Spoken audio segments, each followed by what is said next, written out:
Shalom, welcome to Erev Shabbat, Eretz Israel. I'm Avraham Shira. We have a little bit of Zohar here. It's worth hearing. One paragraph could change your day. One changed day can change your life. Kol ma'alei Shabbat, every Erev Shabbat, kad mikadshim Yisrael yom hadatata, when the Jews sanctify this day down here in the physical realm. Karoza karariz la'arba sitra alma. A great announcement is made in the four corners of the world. Now that means that heaven and earth. And in the heavenly realm, there's a lot more space to fill. It kanshin mishirion the kadishin, and then there's a gathering of angels comes together, holy angels, yitaknu korsayin kadishin, and they fix thrones of glory. Man chameh chedva betalat me'av tish'in reki'in, and the one would see there the joy of 390 firmaments.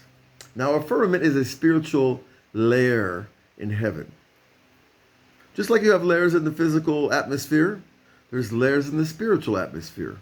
And each is a separate entity which the holy ones can pass through it to the next and the next and the next. Because God is not just infinite in our mind, if we're lucky to perceive it that way. He's infinite in heaven, where there is no screens to block his perception, our perception of him. So these Riki'in go on and on. 390, Vakam Memanan, Vakam Shuktanin. And how many people are appointed over people? Well, they're not really people. They're smarter than people. They're angels, are appointed. And how many governments, how many ruling classes are coming together, it's Raihu, and it's Raihu to come together and join in a spiritual festival in heaven, because it's Shabbat. Since the Jews, remember, since the Jews are sanctifying Shabbat here and sanctifying Kutchabrichu, our infinite creator, and so too the tree of life is aroused. In other words, there's a tree in heaven that gives forth life, souls, angels, spiritual entities. And it's not a static thing. It expands, it contracts. There's a time where the tree of life is in great danger from the tree of knowledge of good and evil, of being smothered, of being covered, of being destroyed. That's happened a few times in history. But there's also a time, Erev Shabbat, when the Jews are keeping Shabbat, the tree starts to expand. And what does the Zohar say? V'akish be'inun tarpin tila v'urach neshivu had megoy alma da'ateh. And then a ruach, a spirit, a wind, if you will.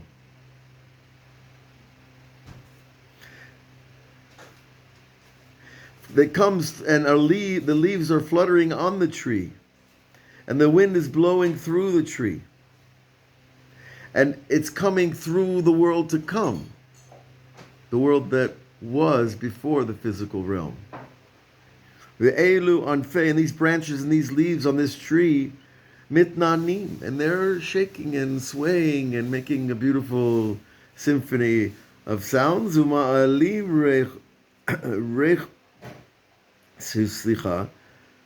rechot olam haba, and they arouse the scent of the world to come. And we know that in this world, the higher soul has only pleasure from our good deeds, from our Torah and our mitzvot, and from the pleasant odor of God's pleasant smelling creations. Right? That the neshama gets a pleasant odor from certain things. That's the only physical pleasure that reaches that level of our higher soul. That's why we smell a beautiful scent on Motzei Shabbat at Havdalah, to awaken the soul, because the higher soul is leaving on Motzei Shabbat. And so we want to keep her here. We want her to receive pleasure here, this higher soul. And this higher soul, and when it's Erev Shabbat in a global sense, then a whole scent of the world to come is coming out into creation. And it's something that, well, you might not smell it physically, but if you're sensitive enough and you take a deep breath through your nose and you fall into a little gentle meditational trance, you can scent that there's something there on the air, with the air, hovering above the air. And that is the scent. As Isaac said, Yitzhak Avinu said, the smell of my son is like the smell of Gan Eden. Well, how did Yitzhak, his son, carry that scent? Because his higher soul went up to the highest levels during the Akedah and came back down. And when he came back down, he came with that scent. And so people at this level of sensitivity can appreciate this.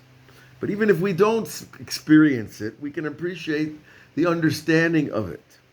Because it makes perfect sense when you see how all these worlds fit together and the structure of them. And the release of power from the spiritual into the physical.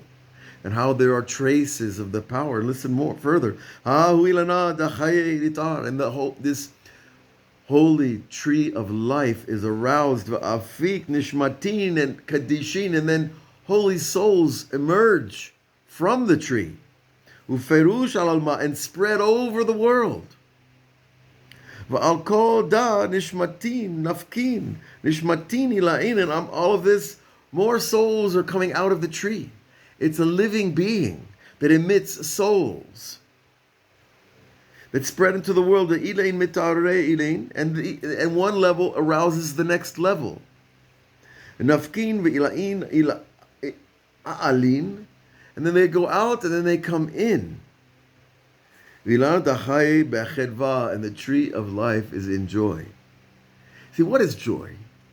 Real joy. We're talking about a tree, a spiritual tree, that's above the human imagination.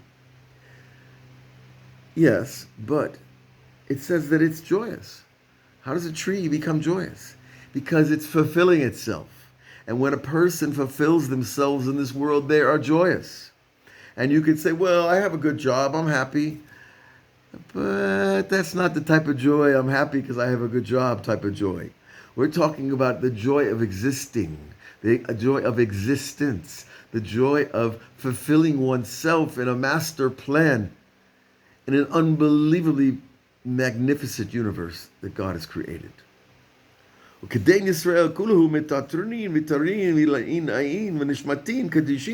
so too the Jewish people are all crowned with the crowns of these holy souls. Because those souls were taken from us at the sin of the golden calf. And then they were put in Moses' treasure house, and then every Shabbat they come back. And all of them are in this great state of joy. And on that Shabbat, everybody has rest and joy. And all the holy souls of the righteous that are already in the Garden of Eden,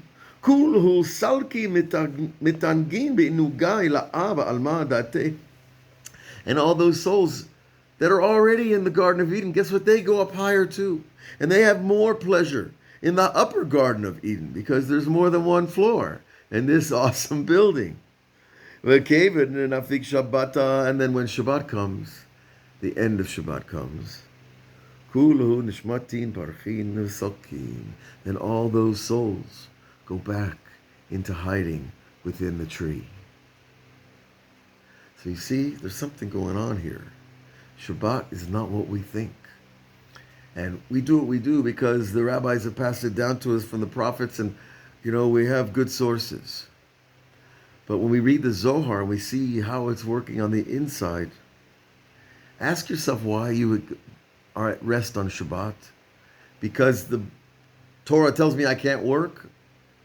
or because a spirit of rest comes over me so that my mind settles and I can hear myself think and I can pace my thoughts, pace my breath, pace my speech, and say nice things to people that I might forget to say during the week. And to hug people and to love people because they are, for no other reason. And this is the gift of Shabbat. And this should be the gift of Shabbat every Shabbat until the end of time. And the merit of Rabbi Shimon Bar Yochai and all his great students. We miss you. We miss you. I'm not sure what missing is, but we miss you and we wish you a holy Shabbat and a great week. And we'll be here tomorrow night with Saturday Night Zohar and carry on the journey. All the best. Shabbat Shalom.